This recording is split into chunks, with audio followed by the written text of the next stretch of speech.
Chapter 11. I Don't Believe It. Artyom decided that there was no sense in pretending anymore and honestly shook his head.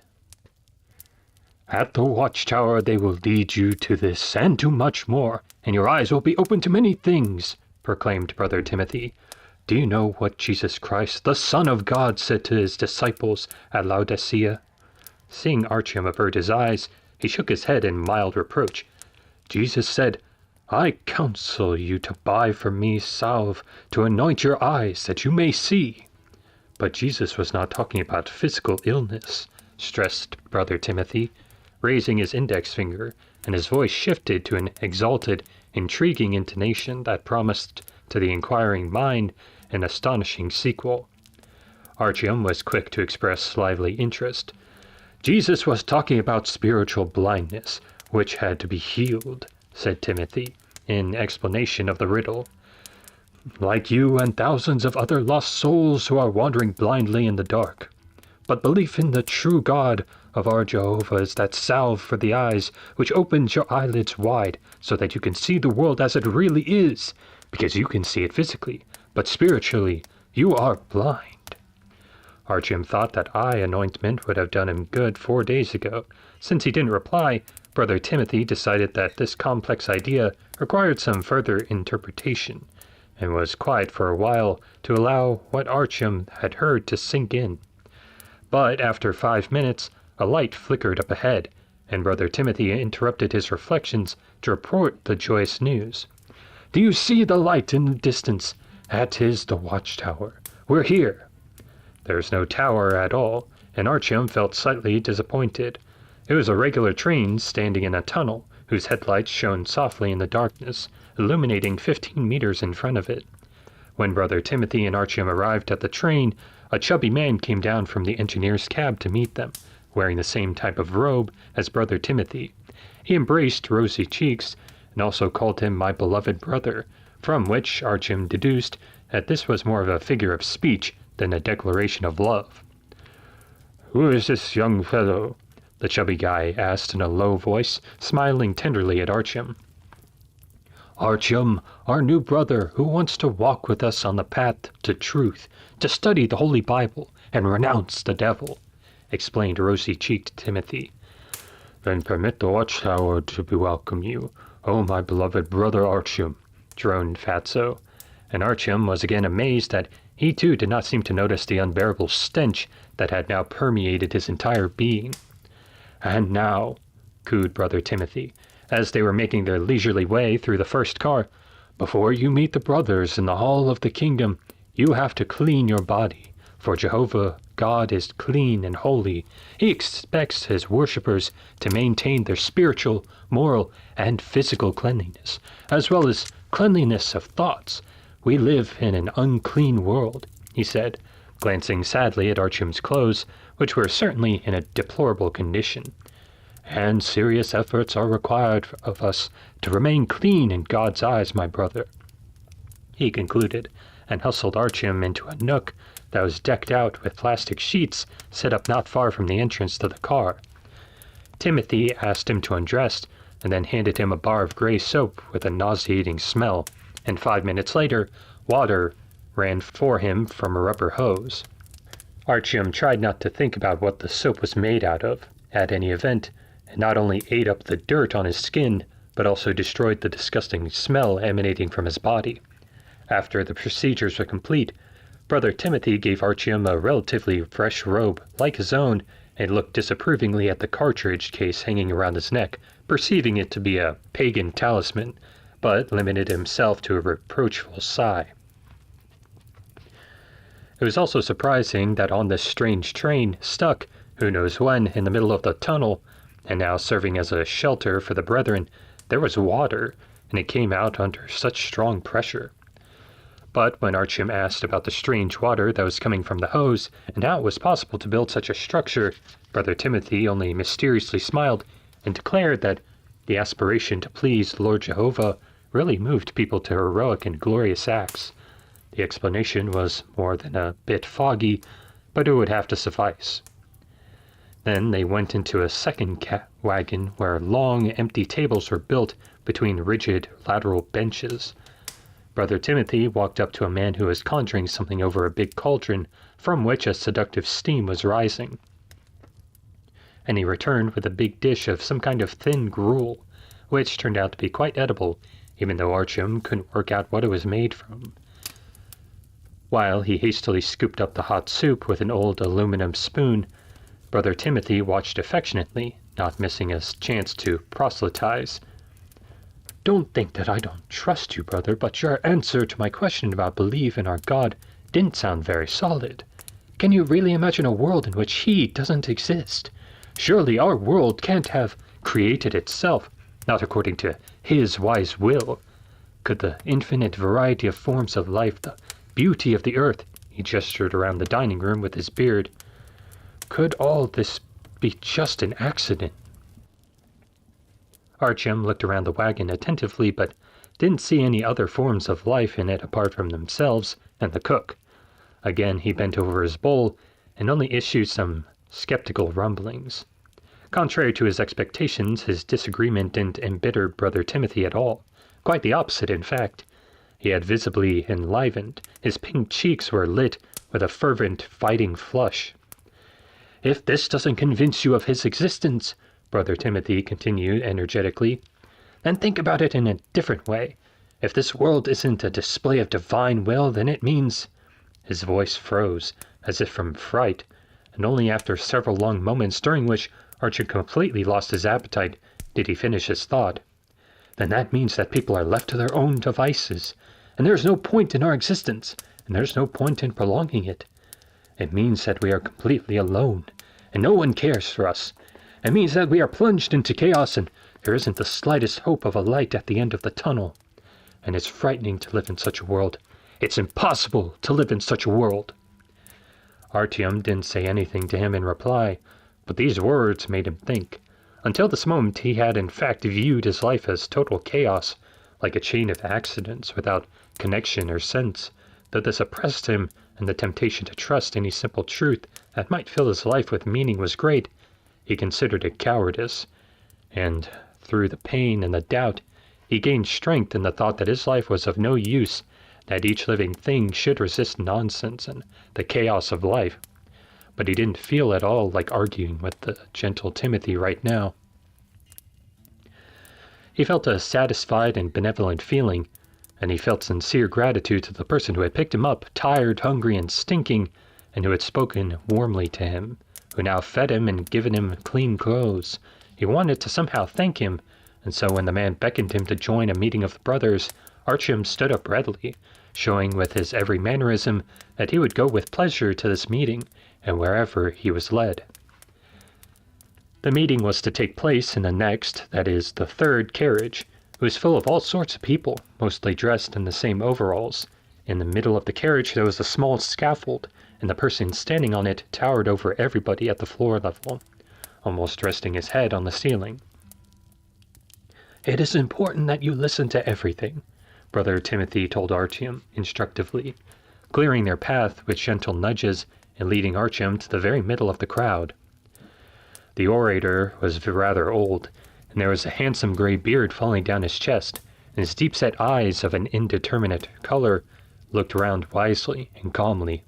His face wasn't thin or round, it was furrowed with deep wrinkles, but it didn't portray an old man's weakness or helplessness, but rather a wisdom. It radiated an inexplicable force. "That is Elder John," Brother Timothy whispered to Artyom in a reverential voice. "You're really lucky, Brother Artyom. As soon as the sermon begins, you will receive teachings at once." The elder raised his hand. The rustlings and whisperings stopped immediately. Then he began in a deep and sonorous voice. My first lesson to you, my beloved brothers, is about how to know what God is asking of you. To do this, you must answer 3 questions. What important information is contained in the Bible? Who is its author? Why should we study it? His speech differed from Brother Timothy's meandering manner. He spoke absolutely simply, plainly navigating short propositions.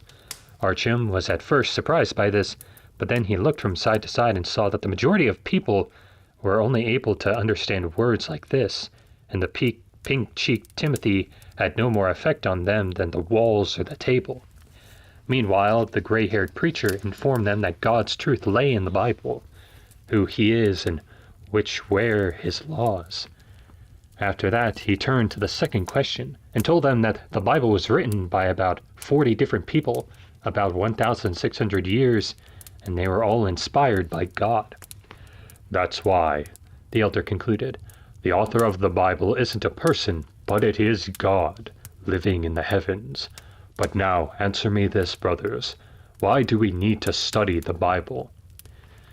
And not for waiting for the brothers to answer, he explained it to himself. Because to know God and to do his will is a pledge of your eternal future.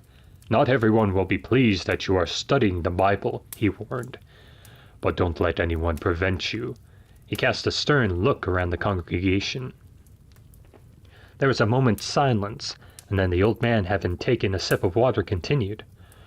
My second lesson to you, brothers, is about who God is. So give me an answer to these 3 questions. Who is the true God, and what is his name? What are his most important qualities? What is the right way to worship him? Someone from the crowd had wanted to answer one of the questions, but was thrown furious looks, and John indifferently started to answer the questions himself. People worship many things, but in the Bible it says that there is only one God. He created everything on heaven and on earth, and since he gave us life, we must worship him alone. What is the name of the true God? Cried the aged man after a pause. Jehovah! The crowd burst out with one voice. Artyom looked from side to side warily. The true name of God is Jehovah, the preacher confirmed. He has lots of titles, but one name. Remember the name of our God, and don't call him by his titles like a coward, but straight by name. Who will tell me now what is the main quality of our God? Artyom thought that he would now see that there was someone vaguely educated in the crowd who could answer such a question, and standing nearby, a serious-looking young man put his hand up to answer, but the old man beat him to it. The nature of Jehovah is revealed in the Bible, and his main qualities are love, justice, wisdom, and strength. It is said in the Bible that God is merciful, kind, ready to forgive, magnanimous, and patient. We, like obedient children, should be like him in every way. What he said caused no objection amongst the congregation, and the aged man, stroking his magnificent beard, asked, So tell me, how should we worship our God Jehovah? Jehovah says that we should only worship him. We must not revere images, pictures, symbols, and pray to them. Our God will not share his glory with someone else. Images are powerless to help us. The voice rumbled threateningly. The crowd murmured approvingly, and Brother Timothy turned his joyful, radiant face to Artyom and said, Elder John is a great orator, and thanks to him our brotherhood is growing with every day, and the community of followers of the true faith is spreading. Artyom smiled bitterly. The ardent speech of Elder John did not have the same fiery effect on him as it had on the rest of them, but maybe it was worth listening to some more. For my third lesson I will tell you about Jesus Christ, said the old man. And there are 3 questions. Why is Jesus Christ called the firstborn Son of God? Why did he come to the earth as a person? What would Jesus do in the near future? Then it became clear that Jesus was called the firstborn Son of God because he was the first creation of God, an embodiment on earth of the Holy Spirit, and he lived in heaven. Artyom was very surprised by this. He'd only seen the sky once before, on that fateful day at the Botanical Gardens. Someone had once told him that there may be life up there in the stars. Was that what the preacher was talking about? Then Elder John explained, But who among you will tell me why Jesus Christ, the Son of God, came to earth? And he paused dramatically. Now Artyom started to realize what was going on around him, and it became clear that those present belonged to the ranks of the converted, and they had been coming to these lectures for some time. Veterans of these lessons never made attempts to answer the elders' questions, whereas the new initiates were trying to show their knowledge and eagerness, crying out answers and waving their hands, but only until the old man explained it all himself. When Adam didn't follow God's command, he became the first person to commit what the Bible calls a sin, the elder began from afar. Therefore God sentenced Adam to death, and gradually Adam grew old and died. But he transferred his sin to his children, and therefore we also get older and ill and die. And then God sent his firstborn son so he could teach man about God's truth. And in his pure example, he showed people an example. And he sacrificed his life to free humankind from sin and death. This idea seemed very strange to Artyom. Why was it necessary to punish all men with death in order to later sacrifice your only son so that everything would be returned to its original state? How could it be that if he was omnipotent? Jesus returned to heaven resurrected. Later God called him king. Soon Jesus will wipe all evil and suffering from the earth, the old man promised. But we'll speak about this after praying, my brothers. Obediently, inclined heads gathered and joined in the sacrament of prayer. Artyom bathed in the many-voiced buzz from which separate words could not be distinguished, but the general sense made itself clear. After 5 minutes of prayer, the brothers began to exchange words briskly, apparently worrying about the arrival of the Holy Spirit. Something wasn't sitting right with Artyom. He had a nagging feeling, but he decided to stay there for a while because it might be that the most convincing part of the lecture lay ahead. And the fourth lesson I will give to you is about the devil. And looking around him with a gloomy and damning look, the elder warned, Are you all ready for this? Are you, brothers, strong enough in spirit to know about this? Then it was absolutely necessary to answer, but Artyom couldn't get a sound out of himself. How could he know if he was sufficiently strong in spirit if he wasn't clear what this was all about anyway? And so here are the 3 questions. Where did Satan come from? How does Satan betray people? Why is it necessary for us to resist the devil? Artyom let most of the answer to these questions fly past his ears, distracted by the thought of where he was and how he was going to get out of here. He only heard that the main sin of the devil was that he wanted people to worship him, which was a privilege for God alone, and he also wondered if it was really true that God was really concerned with each of his followers, and was there one person who was utterly devoted to God. The language of the aged man now seemed to Artyom frighteningly official, and addressed questions that were inappropriate for discussion. From time to time, Brother Timothy looked over at him attentively, searching Artyom's face for the spark of imminent enlightenment, but Artyom was just becoming gloomier and gloomier. Satan deceives people so they will worship him, the aged man was saying in the meantime. And there are 3 ways in which he does this: false religion, spiritism, and nationalism. If a religion teaches lies about God, it is serving Satan's purposes. Adherents to false religions might easily think that they are worshiping the true God, but in reality, they are worshiping Satan. Spiritism is when people call upon spirits to protect them, to harm others, to predict the future, and to perform miracles. Behind each of these actions is the evil force of the devil.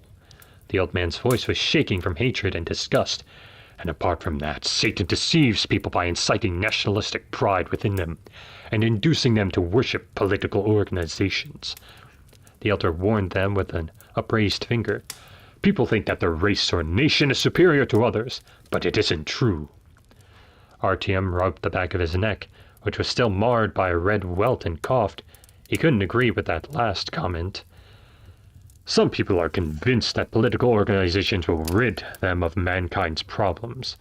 People who believe that deny the kingdom of God, but only the kingdom of Jehovah will solve the problems of mankind. And now I shall tell you, O my brothers, why you must resist the devil. In order to make you repudiate Jehovah, Satan may resort to persecutions and actions against you. Some of your near and dear ones may become angry with you for studying the Bible. Others might start mocking you. But to whom do you owe your life? Asked the elder. The notes of iron rang out in his voice. Satan wants to frighten you, so that you'll stop finding out about Jehovah. Don't let him do it. get the upper hand against Satan." John's voice crashed like rumbling thunder.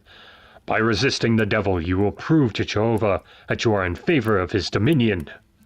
The crowd roared in ecstasy. With a wave of his hand, Elder John quelled the general hysteria in order to end the meeting with a final fifth lesson. "What did God intend for the earth?" He turned to the audience, spreading his arms. "Jehovah created the earth so that people would live there happily forever. He wanted a righteous and joyful mankind to inhabit the earth. The earth shall never be destroyed. It shall exist for all eternity."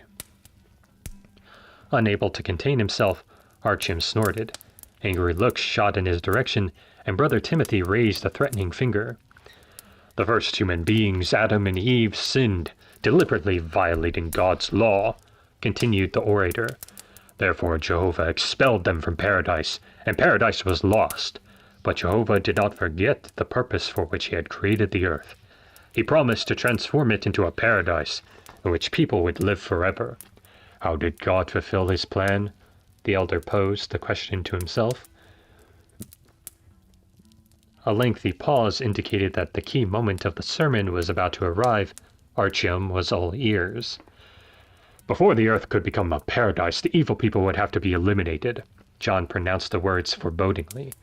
"It was promised to our forefathers that a cleansing would take place through Armageddon, a divine war for the annihilation of evil, and then Satan would be unfettered for 1,000 years.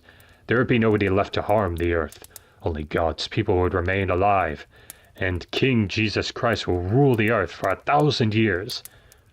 The elder turned his burning gaze to the front ranks of the people who were taking in his words. "Do you understand what that means?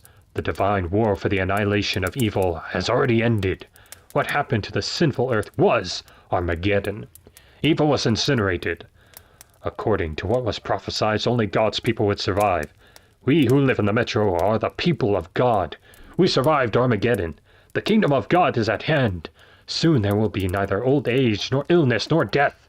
The sick shall be freed of their ailments, and the old shall become young again. In the 1,000-year reign of Jesus, the people who are faithful to God shall turn the earth into a paradise, and God shall be resurrected millions of the dead." Artyom recalled Sokhoi's conversation with Hunter about how the levels of radiation on the surface would not drop for at least 50 years, and that mankind was doomed, and other biological species were on the rise. The elder did not explain exactly how the surface of the earth would turn into a flowering paradise. Artyom wanted to ask him what weird kind of plants were going to bloom in that burned-out paradise, and what kind of people would dare go up above and settle it, and if his parents had been the children of Satan, and if that's why they were perished in the war to annihilate evil. But he didn't say anything. He was filled with such bitterness and such mistrust that his eyes burned, and he was ashamed to feel a tear run down his cheek. Mustering his strength, he said just one thing. "Tell me, what does Jehovah, our true God, say about headless mutants?" The question hung in the air. Elder John did not deign even to glance at Artyom, but those standing next to him looked around with fright and repulsion, and they moved away from him, as if he had let out a foul smell. Brother Timothy tried to take him by the hand, but Artyom tore away, and, pushing aside the brethren who were crowded around, began to make his way to the exit. He made it out of the hall of the kingdom and went through the dining carriage. There were a lot of people at the tables now, with empty aluminum bowls in front of them. Something interesting was going on in the middle of the room, and all eyes were turned in that direction. "Before we partake of this repast, my brethren," a skinny, homely fellow with a crooked nose was saying, "let us listen to little David and his story. This will fill out the sermon we heard today about violence." He moved aside, his place being taken by a chubby, snub-nosed boy with carefully combed whitish hair.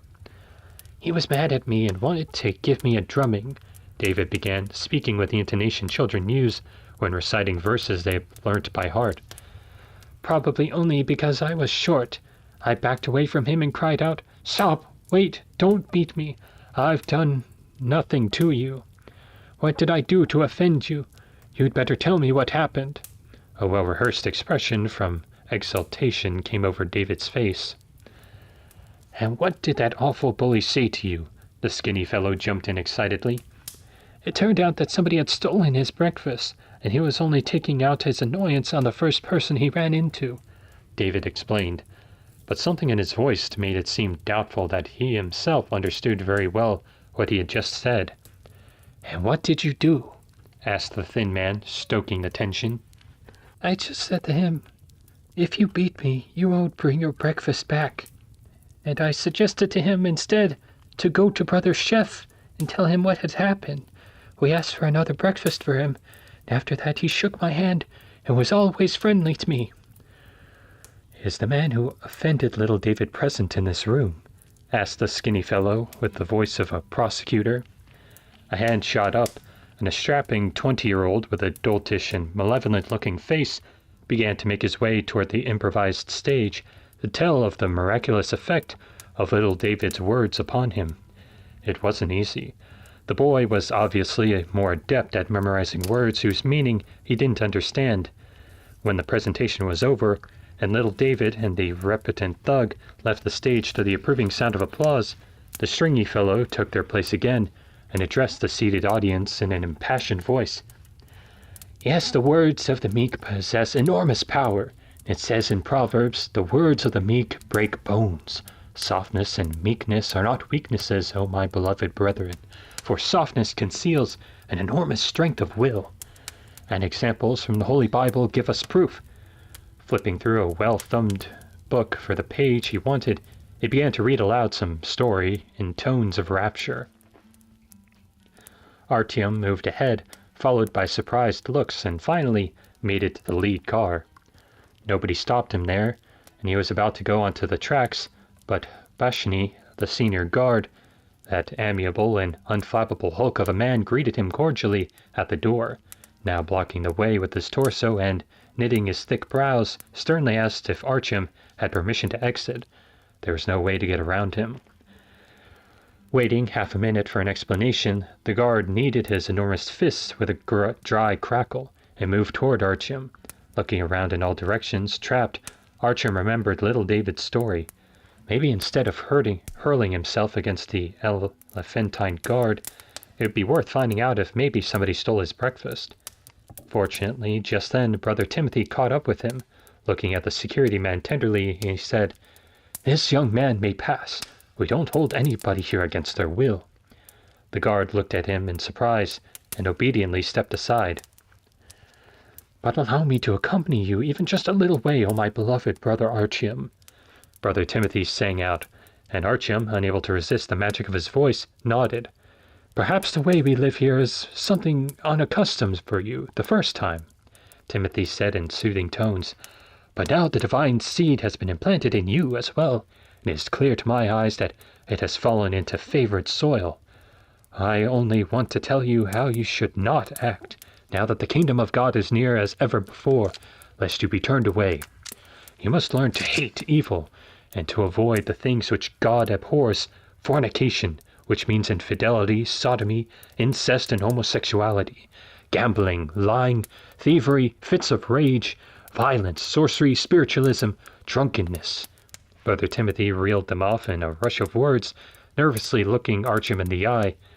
If you love God and wish to please him, free yourself from those sins. Your more mature friends will be able to help you," he added, evidently alluding to himself. "Honor the name of God. Preach the kingdom of God. Take no part in the affairs of this evil world. Abjure people who tell you otherwise, for Satan speaks through their mouths," he muttered. But Artyom didn't hear anything. He was walking faster and faster, and Brother Timothy couldn't keep up. "Tell me, where shall I be able to find you next time?" he called out from quite a distance, panting and almost lost in the semi-darkness. Artyom remained silent and broke into a run. From behind, out of the darkness, a desperate cry reached him. "Give the cassock back!" Artyom ran on ahead, stumbling, unable to see anything in front of him. Several times he fell down, scraping his palms on the concrete floor and skinning his knees, but there was no stopping. He had too clear an image of the black pedestal mounting machine gun, Now he didn't much believe that the brethren would prefer a meek word to violence, if they could catch up to him. He was a step nearer to his goal, being not far away at all from Polis. It was on the same line and only 2 stations away. The main thing was to go forward, not deviating 1 step from his route, and then Artyom entered Glukhovskaya. He didn't pause for a second, only checked his direction, and then dived back into the black hole of the tunnel leading ahead. But at this point, something unexpected happened to him. The feeling of terror of the tunnel, which he had already forgotten, came crashing back down upon him, pressing him into the ground, making it difficult for him to walk or think or even breathe. It had seemed to him that by now he had formed some habits, and that after all his wanderings, the horror would leave him. It would not dare to bother him again. He had felt neither fear nor alarm when moving from Kitai-Gorod to Pushkinskaya, nor when riding from Tverskaya to Pavletskaya, nor even as he trudged completely alone from Pavletskaya to Dobryninskaya. But now it had returned. With each step forward, the feeling assailed him more and more. He wanted to turn around immediately and plunge headlong back to the station, where there was at least a little bit of light and some people, and where his back would not be constantly tickled by the sensation of an intent and malevolent gaze. He had been interacting with people so much that he had stopped feeling what had rushed over him when he first left Alexeyevskaya. But now, once again, he was engulfed by the understanding that the metro was not merely a transportation facility, built at a certain point in time, that it was not merely an atomic bomb shelter, or home to some tens of thousands of people. Rather, somebody had breathed into it their own mysterious, incomparable life, and it possessed a certain extraordinary kind of reason, which to a human being could not fathom, and a consciousness that was alien to him. The sensation was so precise and clear that it seemed to Artyom as if the terror of the tunnel, which people wrongly took to be their ultimate place of refuge, or simply the hostility of this huge being toward the petty creatures who were burrowing into its body, and now it did not want Artyom to go forward. Against his drive to reach the end of his path, to reach its goal, it was pitting its ancient, powerful will, and its resistance was growing with every meter Artyom advanced. Now he was walking through impenetrable darkness, unable to see even his own hands. Even if he lifted them right up to his face, it was as if he had fallen out of space and out of the currents of time, and it seemed to him as if his body had ceased to exist. It was as if he were not stepping his way through the tunnel, but soaring as a substance of pure reason in an unknown dimension. Artyom could not see the walls receding behind him, so it appeared as if he were standing still, not moving forward a single step, and that the goal of his journey were just as unattainable as it had been 5 or 10 minutes earlier. Yes, his feet were picking their way through the cross ties, which could have told him that he was chasing his spatial position. On the other hand, the signal which advised his brain of each new cross tie onto which his foot stepped was absolutely uniform. Recorded once and for all, now it was repeating to infinity. That also made him doubt the reality of his motion. Was he nearing his goal by moving? Suddenly he remembered his vision, which provided an answer to the question tormenting him. And then, whether from terror of the unknown, evil, hostile thing that was bearing down on him from behind, or in order to prove to himself that he was really still moving, Artyom rushed ahead with triple the force, and he barely managed to stop, guessing by some sixth sense that an obstacle lay ahead, and miraculously he avoided crashing into it. Carefully probing with his hands along the cold, rusted metal, and then fragments of glass sticking out from rubber gaskets and steel pancakes which were wheels, he recognized that the mysterious obstacle was a train. This train had been abandoned, apparently. In any case, there was only silence around it. Remembering Mikhail Porfirievich's horrible story, Artyom made no attempt to climb into it, but rather skirted the chain of subway cars, keeping close to the tunnel wall. Getting past the train at last, he breathed a sigh of relief and hurried onward, again breaking into a run. In the darkness, this was really difficult, but his legs caught on and he ran, until there appeared ahead, slightly to one side, the reddish glow of a bonfire. It brought indescribable relief to know that he was in the real world, that there were real people nearby. It didn't matter how they would relate to him. They could be murderers or thieves, sectarians or revolutionaries. It didn't matter. The main thing was that they were creatures of flesh and blood, like him. He did not doubt for 1 second that he would be able to find refuge with these people and to hide from that invisible, huge being which wanted to suffocate him. Or was he seeking refuge from his own deranged mind? Such a strange picture came into view that he could not say for certain if he had returned to the real world or was still roaming the nooks and crannies of his own subconscious. At Polyanka Station, only a single small bonfire was burning, but the absence of any other source of light here made it seem brighter than all the electric lights of Pavletskaya. 2 people were sitting by the bonfire, one with his back turned toward Artyom and one facing him, but neither of them noticed or heard him. It was as if they were separated from him by an invisible wall that cut him off from the outside world. The entire station, insofar as it could be seen by the light of the bonfire, was piled high with an unimaginable variety of junk. The shapes of broken bicycles, automobile tires, and pieces of furniture and equipment could be made out. There was a mountain of rubbish, out of which the people seated by the fire from time to time pulled a stack of newspapers or books and threw them into the flames. There was a plaster bust of somebody or other standing right in front of the fire on the underflooring, and next to it a cat was curled up most comfortably. Not another soul was present. Of the people seated by the fire was telling the other something unhurriedly. Drawing close, Artyom began to pick up what was being said. "There are rumors going around about the university. Absolutely false, by the way. They are just echoes of the ancient myth of the underground city in the Romanenki district, which was part of Metro 2, but of course you can't refute anything with 100% certainty. Here in general you can't say anything with 100% certainty. It's an empire of myths and legends. Metro 2 would have been, of course, the chief myth, the golden one, if more people had known about it. Take, for example, even just the belief in the unseen watchers." Artyom had approached very close when the person with his back toward him said, "There's somebody there." "Of course there is," nodded the other. "You may join us," said the first, addressing Artyom, but without turning his head toward him. "In any event, you can't go any farther." "Why not?" objected Artyom in some agitation. "What, is there somebody there in the tunnel?"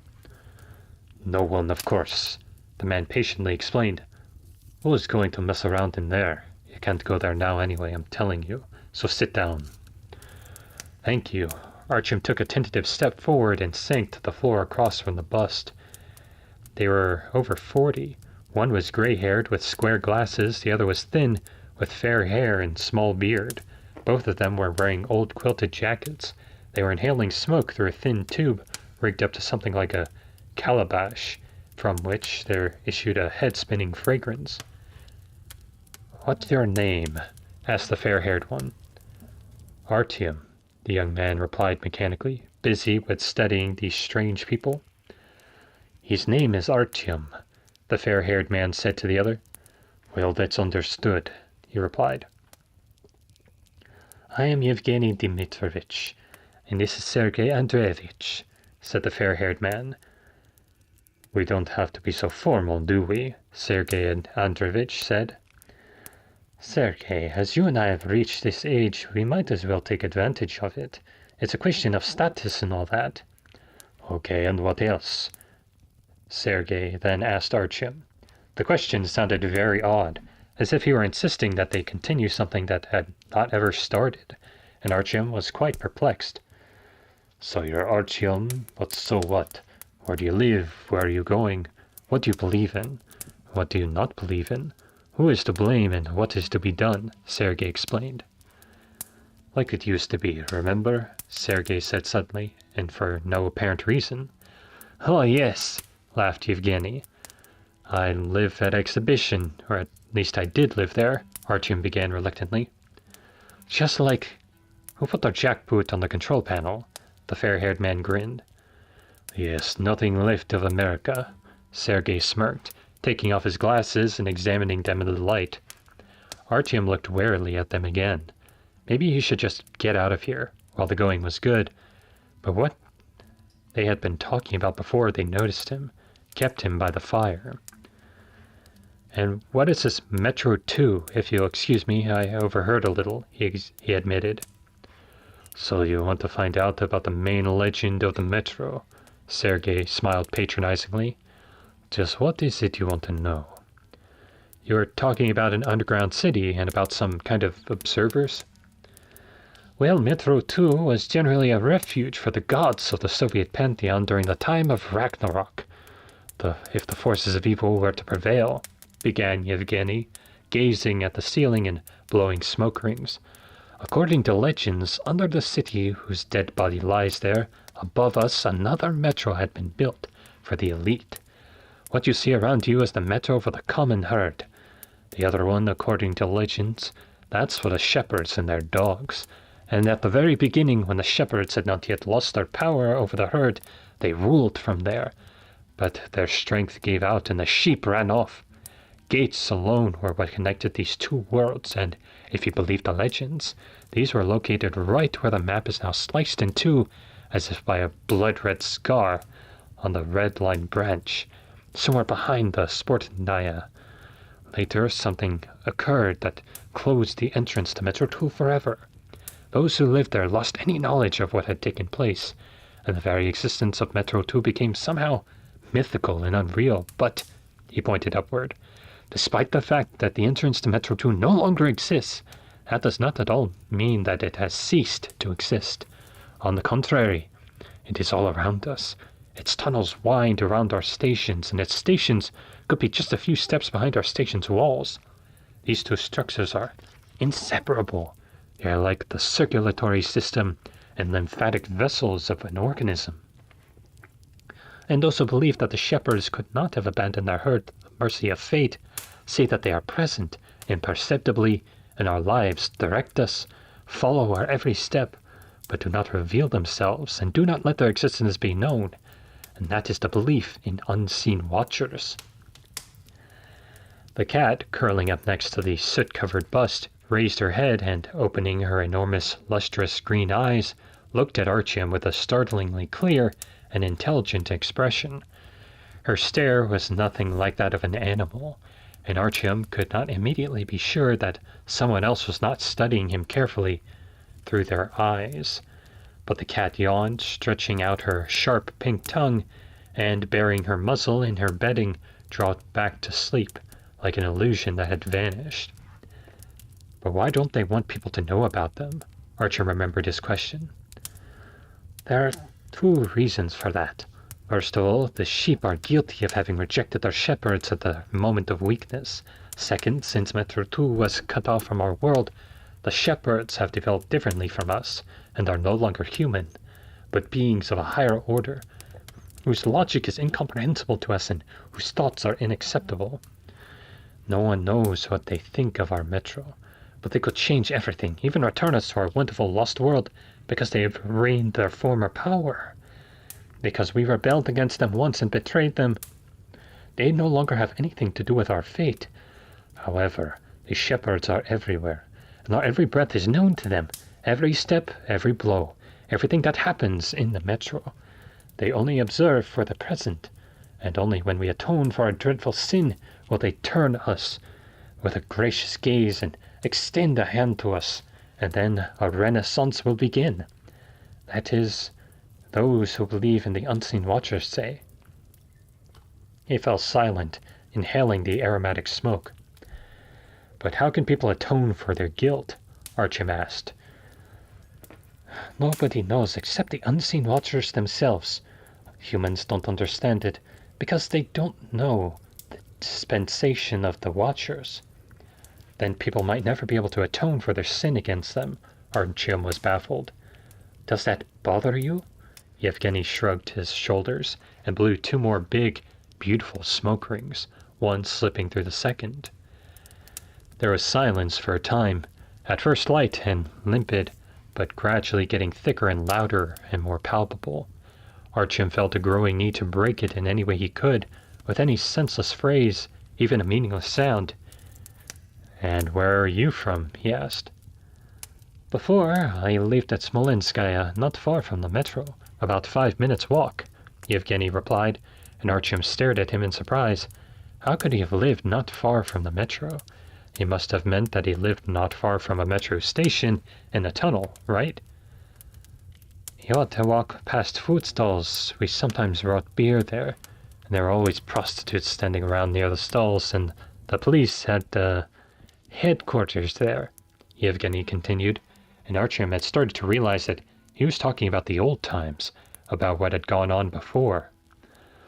"Yeah, me too. I also lived not far from there, at Kalensky, in a high-rise," said Sergei. "Someone told me about 5 years ago that he'd heard from a stalker that they had crumbled to dust. The house of books is still there, and all the cheap paperbacks were sitting on the tables untouched. Can you believe it? And all that was left of the high-rise was a pile of dust and blocks of cement. Strange." So what was life like back then? Artyom was curious. He loved to ask old men this question. They would stop whatever they were doing and describe the old days with such pleasure. Their eyes would assume a dreamy, distant look. Their voices would sound totally different. Their faces looked 10 years younger. Images of the past, which were brought to life before their mind's eyes, were nothing like the pictures that Artyom conjured up while they told their stories, but it was nonetheless very enjoyable for all. It was sort of sweet and sort of torturous at the same time, and it made the heart ache. Well, you see, it was a wonderful time. Back then, we were on fire, Yevgeny replied, drawing out his answer. Here, Artyom definitely did not imagine what the gray-haired man had in mind, and when the older man realized that, he quickly elucidated. "We were very lively. We had good times." "Yes, that is exactly what I mean. We were on fire," Yevgeny confirmed. "I had a green Moskvich 2141, and I spent my whole salary to buy it, to give it a sound system, to change the oil. Once, like a fool, I even had the carburetor replaced with a sports car model, and I used nitrous oxide." He had clearly transported himself to those good old days when you could so easily get an old sports car carburetor to put in your car. His face took on the same dreamy expression that Artyom so loved. It was a shame that Artyom understood little of what he was saying, though. "Artyom probably doesn't even know what a Moskvich is. Never mind what the carburetor is," Sergei interrupted his friend's sweet reminiscences. "What do you mean he doesn't know?" The thin man threw Artyom an angry look. Artyom took to studying the ceiling, gathering his thoughts. "So why are you burning books?" He changed the subject as a counteroffensive tactic. "We've already read them," Yevgeny responded. "There's no truth in books," Sergei added in explanation. "Anyway, perhaps you shall tell us something about how you're dressed. Are you a member of a cult or what?" Yevgeny delivered a decisive blow. No, of course not," Artyom hurried to explain. "But they did pick me up and help me when I was in trouble." He explained in broad strokes in what poor shape he'd been in, but didn't go as far as explaining how quite bad it was. Yes, that's exactly how they work. I recognize the tactics. Orphaned and wretched, or something in that vein," nodded Yevgeny. "You know, I was at one of their meetings, and they say very strange things," said Artyom. "I stood around for a while and listened, but couldn't stand it for very long. For example, that Satan's principal wickedness was that he wanted glory and adoration for himself, too. Before, I thought had been a lot more serious, but it just turned out to be jealousy. Is the world really so simple, and does everything revolve around the fact that someone didn't want to share glory and worshippers?" "The world is not that simple," Sergei assured him, taking the hookah from the fair-haired smoker and inhaling. "And one more thing. They say that God's principal qualities are mercy, kindness, and willingness to forgive, and that he's a God of love, and that he's all-powerful.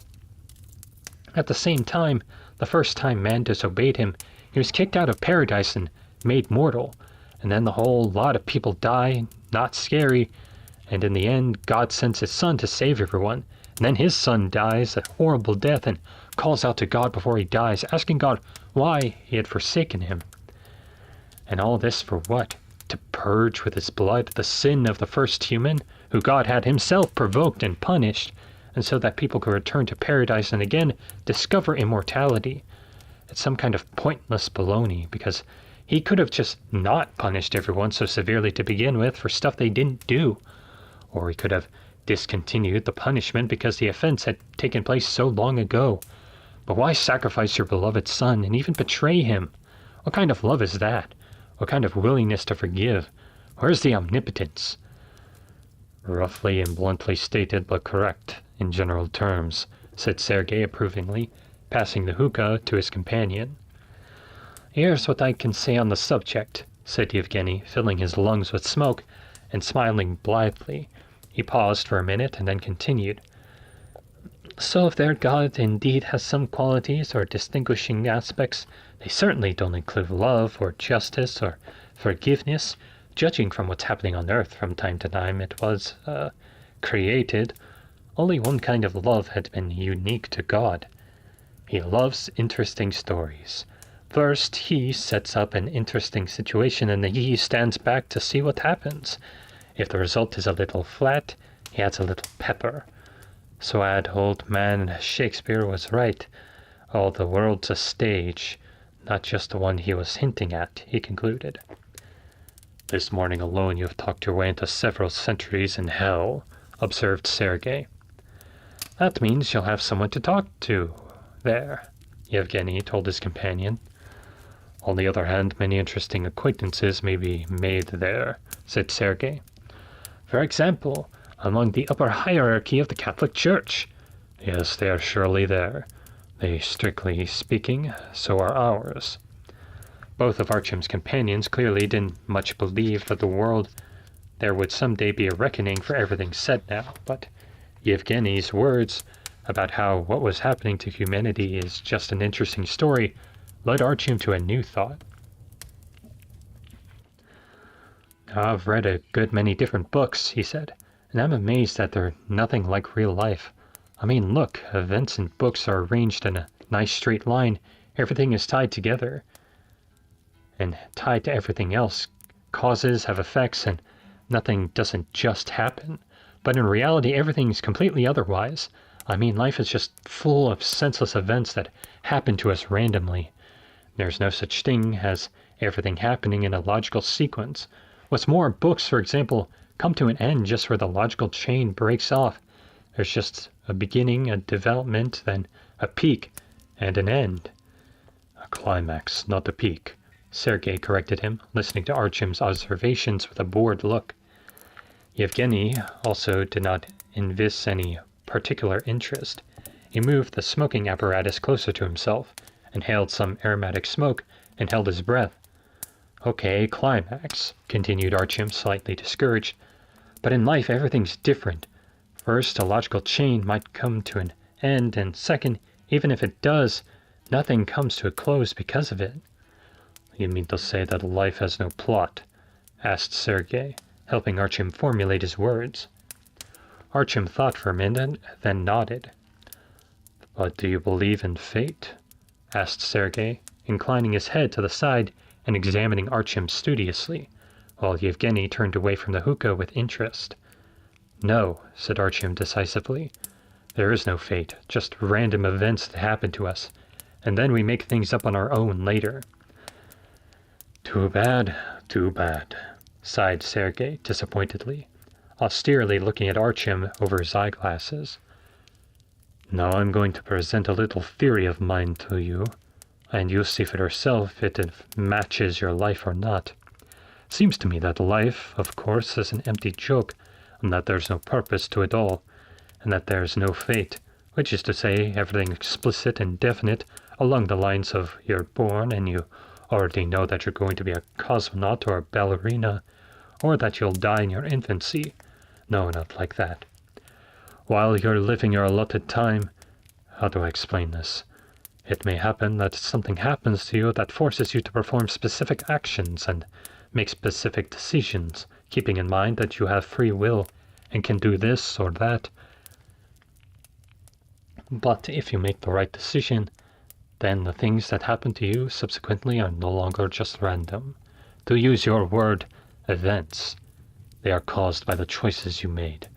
I don't intend to say that if you decided to live on the red line before it went communist, that you'd be stuck there, and that the corresponding events would happen to you. I'm talking more of subtle matters. But if you again were to find yourself at the crossroads, and once more made the needed decision, then later you'll be faced with a choice that you'll no longer seem to random to you if, of course, you realize and can understand it. And your life will gradually stop being just a collection of random events. It will turn into a plot, I suppose, where everything is connected by some logical, though not necessarily straight, links, and that will be your fate. At a certain stage, if you have traveled sufficiently far along your way, your life will have turned into a plot to the extent that strange things will occur that are unexplainable from your point of view of naked rationalism or your theory of random events. Yet they will fit very well into the logic of the plot line that your life has by then turned into. I think fate doesn't just happen. You need to arrive at it. And if the events in your life come together and start to arrange themselves into a plot, then it may cast you quite far.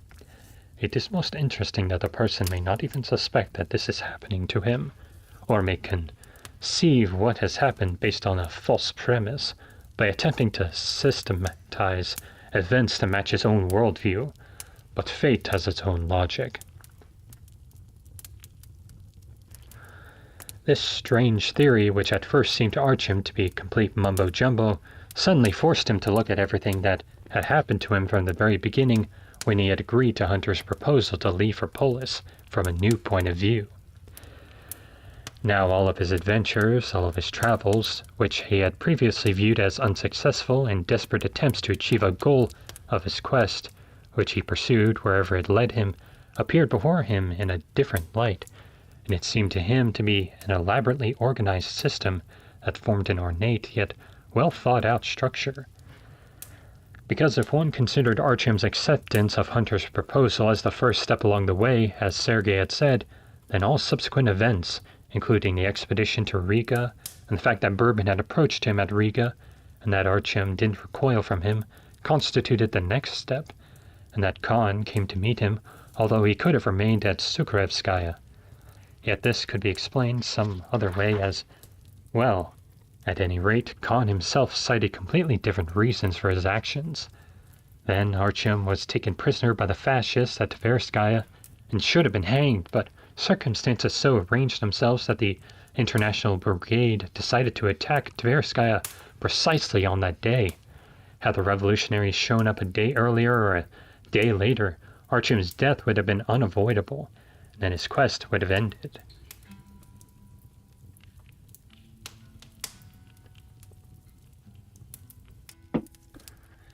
Could it actually be that the persistence with which he pursued his path influenced future events? Could it be that the determination, rage, and desperation that drove him to take every next step created, in some unknown way, a reality that wove a set of chaotic events and someone's thoughts and actions into an ordered system, thereby turning an ordinary life into a plot, as Sergei had said? At first glance, nothing of the sort could happen, but if you thought about it, how else did one explain the meeting with Mark, who offered Artyom a single possible way of getting into the Hansa territory? And the main thing, the very main thing, is that while he was accepting his lot, cleaning out toilets, fate, it would seem, turned away from him. But when he took the bit between his teeth, without even trying to understand his actions, the impossible happened. The guard who was supposed to stay at his post disappeared somewhere. There wasn't even a pursuit. So when he returned from the diverging crooked path back onto his way, acting in harmony with the narrative pattern of his life, at the stage where he was now, this could already have resulted in a serious warping of reality, repairing it in such a way that the main line of Artyom's fate could develop further without hindrance. Then this must mean that, should he deviate from his goal or step off his path, fate would immediately abandon him, and its invisible shield, which currently safeguarded Artyom from being killed, would directly crumble into pieces, and the thread of Ariadne that he was so carefully following would break, and he would be left face to face with the turbulent reality that had been infuriated with his impudent intrusions into the chaotic substance of reality. Might it be that whomever once attempted to deceive fate and was flippant enough to continue to persevere even after dire clouds had gathered overhead couldn't just simply step off the path? From then on, his life would turn into something completely commonplace and gray, and nothing else would ever happen that was unusual, magical, or unexplainable because the plot had been interrupted and he'd been put into the hero business. Did this mean that Artyom not only had the right, but couldn't deviate from his path? Was that his fate? A fate in which he did not believe, and in which he did not believe because he didn't know how to interpret what had happened to him, didn't know how to read the signs posted along his road, and continued to naively believe that the road that led to far horizons and which had been constructed just for him was a jumbled tangle of abandoned pathways that just left in different directions. It seemed that he was proceeding along his path, and that the events of his life formed a harmonious plot that held sway over human will and reason, so that his enemies were blinded while his friends saw the light and were able to help him in time. It was a plot that so controlled reality and that the immutable laws of probability obediently changed their shape, like putty, in response to the growing power of an invisible hand that moved him over the chessboard of life. And if it were actually so, then question, what is the point of all this, which previously could be answered only with sullen silence and gritted teeth, went away. Now the courage which he professed to himself and stubbornly maintained to others, that there was no providence or any higher path, that there was no law and no justice in the world, turned out to be unnecessary, because the plan could be divined. He did not want to resist this thought. It was too seductive to turn away from it with the same die-hard stubbornness with which he had rejected the explanations offered by the religions and ideologies. As a whole, this meant only one thing. "I can't stay here any longer," said Artyom, and got up, feeling as if his muscles were filling with a new, buzzing strength. "I can't stay here any longer," he repeated, listening attentively to his own voice. "I have to go. I must." No longer constantly twisting his head around and having forgotten all the fears that drove him to this small fire, he jumped onto the tracks and moved ahead into the darkness. Artyom's doubts released him, making room for a perfect peace and the confidence that he was finally doing everything right. It was as if, having been driven off course, he nevertheless was able to recover his feet on the shining rails of his fate. The ties on which he walked now almost passed under his feet by themselves, requiring no effort on his part. In an instant, he disappeared completely into the darkness. "It's a beautiful theory, isn't it?" said Sergei, inhaling. "One would almost think that you actually believe it," replied Yevgeny cantankerously, scratching the cat behind the ear.